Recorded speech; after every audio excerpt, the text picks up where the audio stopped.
Hello friends, take अड्डा channel पर आपका स्वागत है। तो निष्ठा 2 के मॉड्यूल 5 में माध्यमिक स्तर के शिक्षार्थियों को समझना, इसके आकलन में हमारा पहला प्रश्न है, सहपाठी दबाव के लिए कौन सा सही है। तो इसमें हमारा सही विकल्प है, सहपाठी दबाव से निपटने में मुखर होना चाहिए। तो इसको टिक करके हम अगले प्रश्न की ओर बढ़ते हैं। अगला प्रश्न है, वह क्या है जो विद्यार्थियों को भावनात्मक और सामाजिक समायोजन की समस्याओं से निपटने में मदद करने के लिए आवश्यक है, जिसका विद्यार्थियों को सामना करना पड़ता है। तो इसमें सही विकल्प है व्यक्तिगत सामाजिक मार्गदर्शन। इसको टिक करके हम अगले प्रश्न की ओर बढ़ते हैं। अगला प्रश्न है, परामर्श सेवार्थी को सशक्त बनाने की प्रक्रिया है। तो इसमें सही विकल्प है व्यक्तिगत सामाजिक या मनोवैज्ञानिक समस्या को हल करने के लिए। इसको टिक करके हम अगले प्रश्न की ओर बढ़ते हैं। अगला प्रश्न है, शैक्षिक मार्गदर्शन खाली जगह प्रक्रिया है। तो सही विकल्प है विद्यार्थियों को सर्वोच्च शैक्षिक विकास तक पहुंचाने में सहायता करने की। इसको टिक करके हम अगले प्रश्न की ओर बढ़ते हैं। अगला प्रश्न है, सहपाठी प्रभाव के लिए कौन सा सही है। तो यह सकारात्मक या नकारात्मक हो सकता है। यह विकल्प हमारा सही है। इसको टिक करके हम आगे बढ़ते हैं। अगला प्रश्न है, निम्नलिखित में से कौन सक्रिय श्रवण का भाग है। तो उसका सही विकल्प है आंख से संपर्क करना, सिर हिलाना और स्पष्टीकरण मांगना। इसको टिक करके हम अगले प्रश्न की ओर बढ़ते हैं।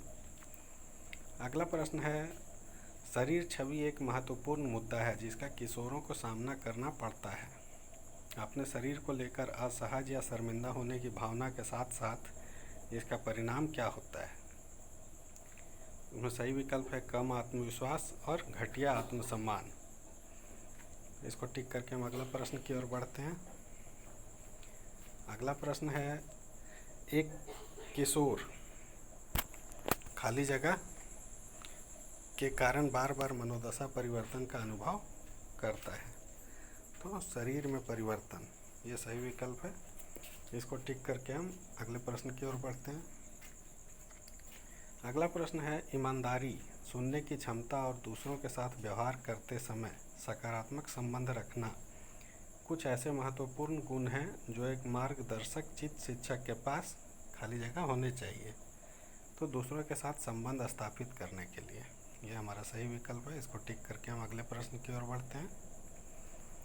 अगला प्रश्न है, निम्न में से कौन सा मार्गदर्शन और परामर्श उपागम का उद्देश्य नहीं है। तो शारीरिक शक्ति का निर्माण करना, यह हमारा सही विकल्प है। इसको टिक करके हम अगले प्रश्न की ओर बढ़ते हैं। अगला प्रश्न है, समीर 7वीं कक्षा में है। पिछले 2 महीनों से उसके शिक्षक ने देखा कि वह अक्सर कक्षाओं में अनुपस्थित रहता है और यदि वह उपस्थित भी होता है तो वह कक्षा में अलग थलग दिखाई पड़ता है। वह शायद ही अपना गृह कार्य पूरा करता है। समीर की मदद के लिए सबसे प्रभावी रणनीति क्या हो सकती है। तो यह व्यक्तिगत केस योजना है। इसको टिक करके हम आगे बढ़ते हैं। अगला है, निम्नलिखित में से कौन किशोरों की महत्वपूर्ण आवश्यकताओं में से एक है। तो सही विकल्प है व्यक्तिगत पहचान को आकार देना और संबंधों को विकसित करना। इसको टिक करके हम अगले प्रश्न की ओर बढ़ते हैं। अगला प्रश्न है, मार्गदर्शन एवं परामर्श का कार्य किशोरों की सहायता करना है। तो इसमें सही विकल्प है उनके विकासात्मक परिवर्तनों को समझने में। इसको टिक करके हम आगे बढ़ते हैं। अगला प्रश्न है, शिक्षकों का अपने शिक्षार्थियों पर गहरा प्रभाव पड़ता है। तो उनके व्यक्तिगत सामाजिक गुण प्रदर्शित करने में, ये हमारा सही विकल्प है। इसको टिक करके हम अगला प्रश्न की ओर बढ़ते हैं। इनमें से कौन प्रभावी संचार में बाधा है। तो ध्यान देने के कौशल की कमी जो है वो प्रभावी संचार में बाधा होता है। तो इसको टिक करके हम अगले प्रश्न की ओर बढ़ते हैं। अगला प्रश्न है, मार्गदर्शन प्रवृत्त शिक्षक वह होता है जो किसी व्यक्ति के विश्वासों, भावनाओं और विचारों में परिवर्तन को सुगम बनाने के योग्य होता है। इसको टिक करके हम अगले प्रश्न की ओर बढ़ते हैं। अगला प्रश्न है, मीरा 8वीं कक्षा की विद्यार्थी है। वह लगातार अपने रंग रूप को लेकर इतनी चिंतित रहती है कि उसने रात में खाना बंद कर दिया और प्रायः नाश्ता करना भी छोड़ दिया। वह खुद को सामाजिक कार्यक्रमों में शामिल होने से भी दूर कर लेती है क्योंकि उसका मानना है कि लोग उसे बदसूरत समझते हैं। आपको क्या लगता है कि उसकी समस्या क्या है? तो शरीर छवि ये हमारा सही विकल्प है। इसको टिक करके हम अगले क्वेश्चन की ओर जाते हैं। अगला क्वेश्चन है, मार्गदर्शन प्रवित कर्मियों के रूप में शिक्षकों की भूमिका को सुविधाजनक बनाने के लिए क्या विकसित करने की आवश्यकता है? तो स्वयं के प्रति जागरूकता यह विकसित करने की आवश्यकता है। इसको टिक करके हम अगले प्रश्न की ओर बढ़ते हैं। अगला प्रश्न है, ध्यान देना विद्यालयों में मार्गदर्शन का एक महत्वपूर्ण चरण है।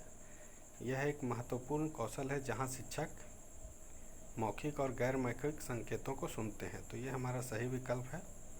इसको टिक करके हम अगले प्रश्न की ओर बढ़ते हैं।